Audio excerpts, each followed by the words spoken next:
Hey everyone, Zeddy here again today with a brand new video, and we're continuing our Ashes of Outland review series, and now we are looking at Paladin. Again, I am reviewing both on the standard and wild basis on a 5-star rating scale, where 5-star being a god tier auto-include card, and 1-star being unplayable trash you would hate to take an arena. So let's take a look at the Paladin cards. First, we have Hand of Aldor, 2 mana spell, give a minion +2/+2, draw a card. So, 2 mana +2/+2, basically half a Blessing of King, so that's pretty good. Draw a card, that's really good. Card seems very good. You definitely run it in, I don't know, any deck in Paladin, right? You want to draw, cycle, and you want to buff your minions. It's just awesome card. I'll give it 4 stars in Standard. We'll definitely see play. In Wild, it's really good in even Paladin, which hasn't seen much play, but honestly, this might give it some reason to see play. Just a very powerful card. Don't think it'll make the cut, but it has potential, so I'll give it a 2. But yeah, very strong card. Next, we have 1 mana 2/1 Murloc, Imprisoned Sungill. He stays dormant for 2 turns. When this awakens, summon 2 1/1 Murlocs. The body sucks.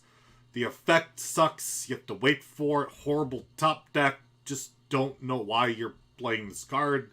Seems terrible. So, and that's just in Standard. I'm going to give it a 1. In Wild, good God, no, you're never playing this card. 1 there as well. Just a really, I don't know. I'm missing something. Someone's got to tell me in the comments what I'm missing about how this card is good in, like, almost any way, but I don't see it.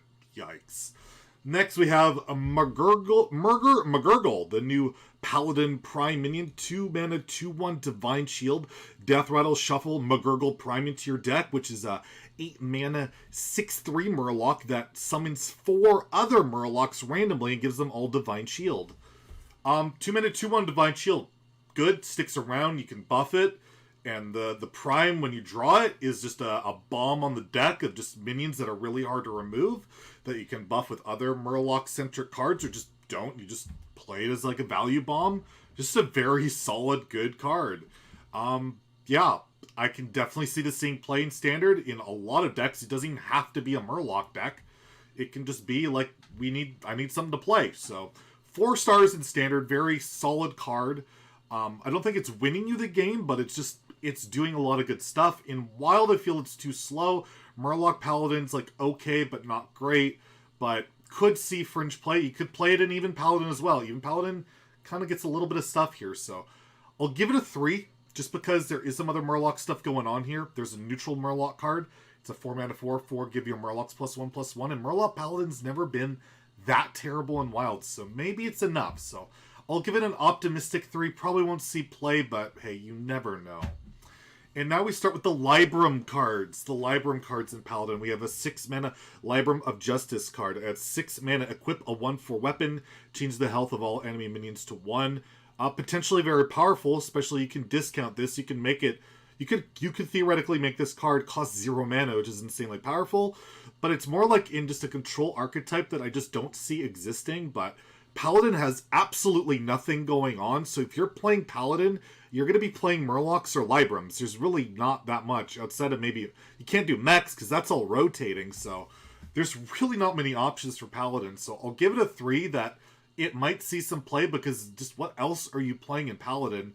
And the effect is very strong if you can cheat it down. So I'll give it a 3. In Wild, I don't think Librums are going to happen. So I'm going to give it a 1. Wild is so degenerate, so fast-paced, and this is not the right type of mana cheating, right type of thing. I just don't see it. And then we have Librum of Wisdom. It's a 2 mana spell. Give a minion +1/+1, and Death Rattle. Add a Librum of Wisdom spell to your hand. So it's like Explorer's Hat in Hunter before. It's like an infinite spell as long as the minion doesn't get silenced or sapped or transformed. And yeah, you can cheat this. This will likely cost 0 pretty quickly, and then you can infinitely get it back. It's a lot better than Explorer's Hat that way, that you can make this cost 0, but it's very slow. But again, in Standard, there's just not many options to Paladin, and I think Librum stuff will see play. It's just not going to be very good, so I'll give it a 3, but yeah, it's kind of a cool card, I guess. It can go theoretically infinite with Lady Liadrin, which we'll take a look at, but yeah, I don't know. It's It's a borderline 3. I'm just trying to be optimistic. Paladin looks rough.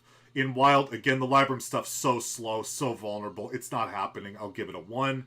Then we have Aldor Trueseeker. This is like the card of the Librum cards to make it work. It's a 5 mana 4/6 taunt.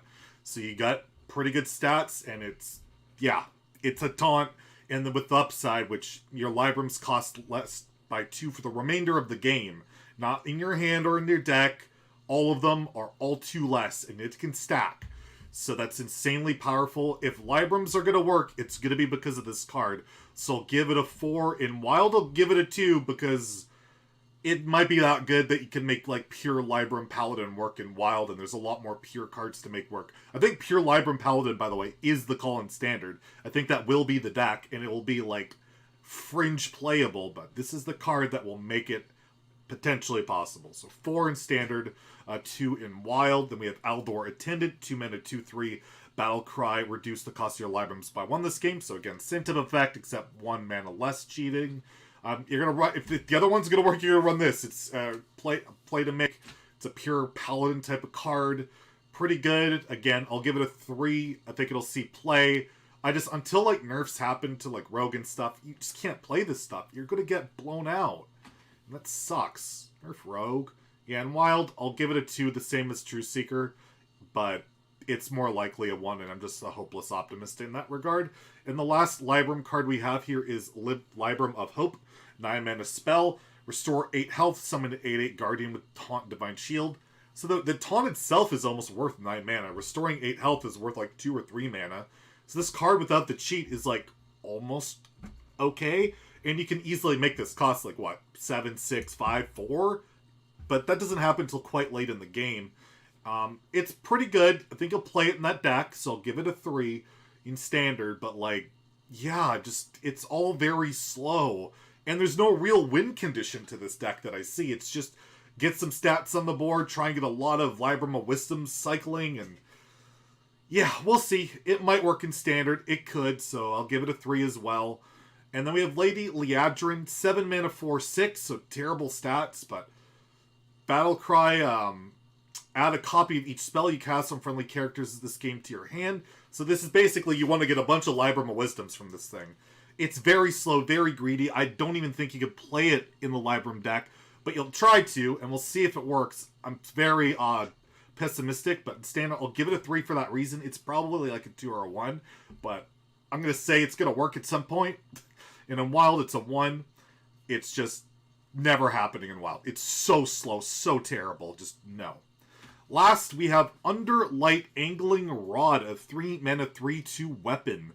After your hero attacks at a random Murloc to your hand, this card is just incredibly good. It's War Axe, which is already pretty good. And then you get random Murlocs, which could even be the Prime Murloc or Underbelly Angler, whatever. And if you're playing Murlocs, it's going to synergize with the other Murlocs, and that's very good. And even if you're not running Murlocs, it just gives you something to play, because they're always cheap. Very good card. Probably an auto-include in like most Paladin decks going forward in Standard, because it's just a weapon removal and tempo. It's just really good. So I'm going to give it a 4 for Standard, and in Wild, you can play this in Odd Paladin. You can play this in Murloc Paladin. There's a lot of decks this fits into, so I think it'll see play in both formats. And in Wild, I'll give it a 3. It's just a very good card. So yeah, overall, Paladin in Standard is looking pretty dicey. The Librum stuff ain't fantastic. The Murloc stuff's okay, but there's not a lot of it. But hopefully Paladin is playable. I'd like to see it playable, but oof, it's going to be close. And in Wild, it's just a couple of like boost cards to decks that already exist. So Paladin will be Paladin Wild. And yeah, hope you guys liked the video. If you enjoyed the review, please like and subscribe. I'll hit you up with another review tomorrow, so keep a lookout for that. Have a great day, and stay salty, my friends.